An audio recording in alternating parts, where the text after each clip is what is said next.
All right, guys, we're going to take a look at this Prometheus Zenobia.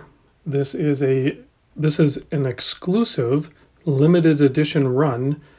It's a collaboration with the Divers Watch Facebook group working with Prometheus.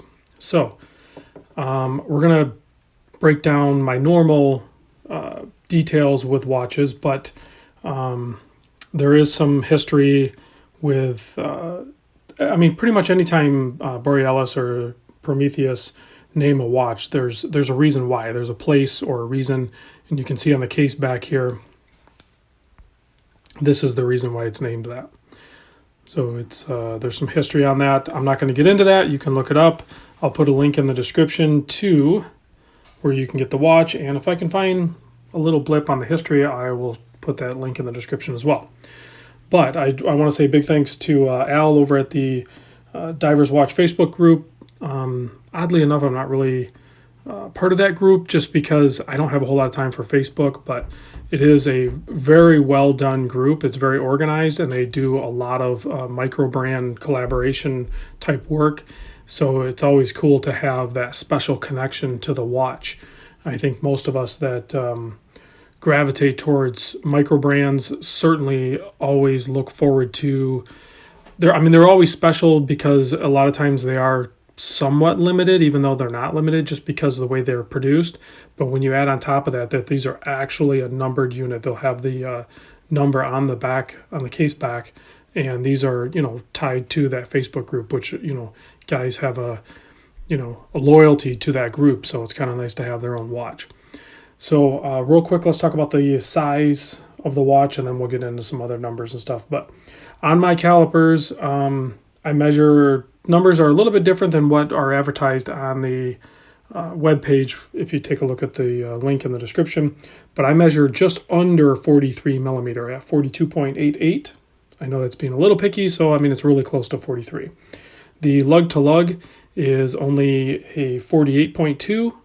And I say only because when you have a bracelet like this that articulates, and you guys know I like that, where it lays flat on the back like that, that adds that level of comfort, and it does not extend the lug to lug. So this is a really nicely proportioned watch, on top of the fact that you have the offset crown. So thickness, I did measure a 14.2 millimeter. It looks like a nice flat sapphire. That sapphire crystal is extremely thick. It's a 3 millimeter crystal, so that's how you're going to get that really good depth rating, and being flat, it adds a different level of clarity. Everybody has their preference, whether they like flat or double domed or anything like that, but I tend to like both for their own reasons. The lug width is 22 millimeter. This bracelet does taper down to a 20 mil, and it has this style of clasp, all milled out, simple double pushers, and then it has the dive extension there.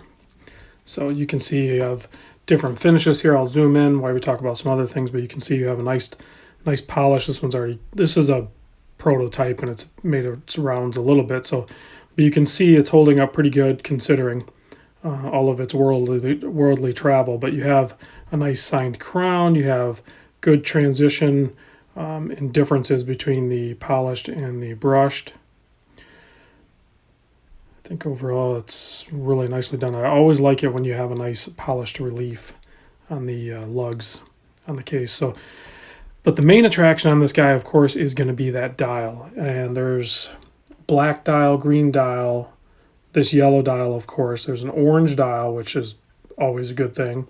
A really nice blue dial, which I think the blue dial no date is already sold out. And then there's a meteorite dial. So I think what they're telling me is there's going to be 300 total made. So in each version, that's not very many because there's a date and a no date as well. This is obviously a date model. They all house the ETA 2824-2 movement. So if you get the no date, I'm sure it's going to have a ghost date setting on it. It's no big deal. It doesn't really bother me. That's pretty much standard.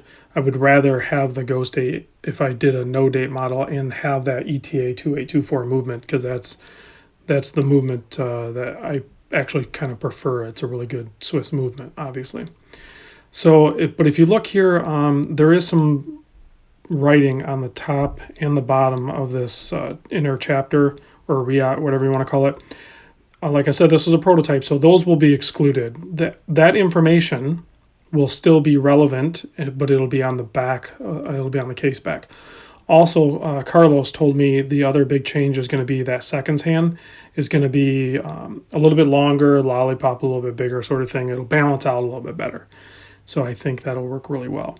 So you can see on the dial here you have nicely applied smudges, nicely applied indices there.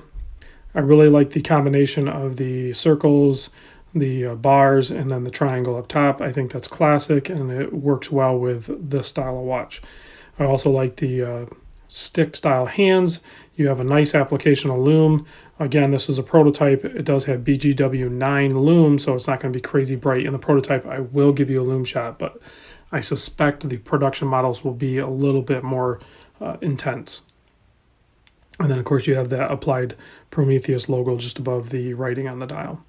This is also a lumed bezel. This is a ceramic bezel, and you can see it has nice, deeply engraved markers, and then they're filled with that BGW9 lume.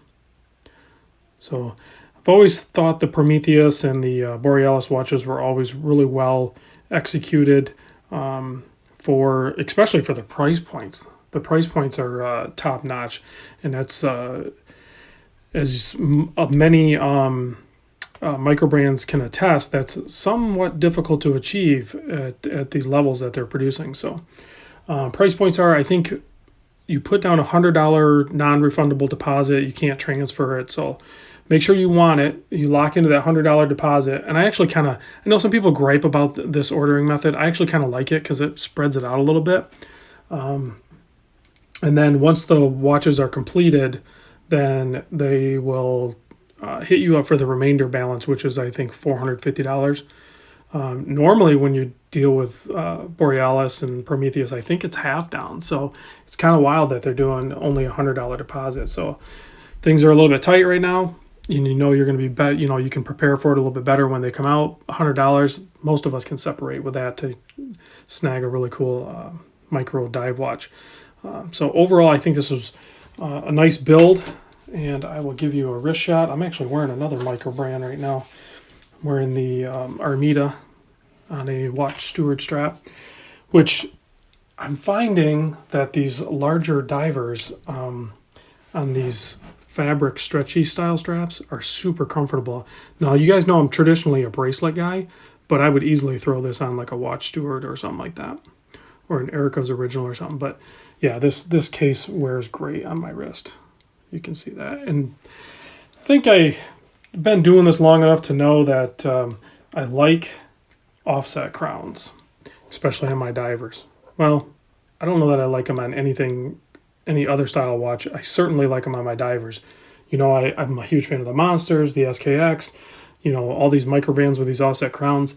It wasn't too difficult to discover that that's my preferred crown location. So I'm going to close you guys out with a lume shot. I think I covered everything. Yeah, I think we covered everything. If you guys have any questions, definitely put them down in the comment section. All the colors, you can see, even for the prototype. And the prototypes, I'm not saying the prototypes are usually that much weaker, but in my experience, I think they're just a touch weaker than the actual production models. So this one glows pretty good already, but I suspect it might be just a touch better in the production one. So definitely go check them out.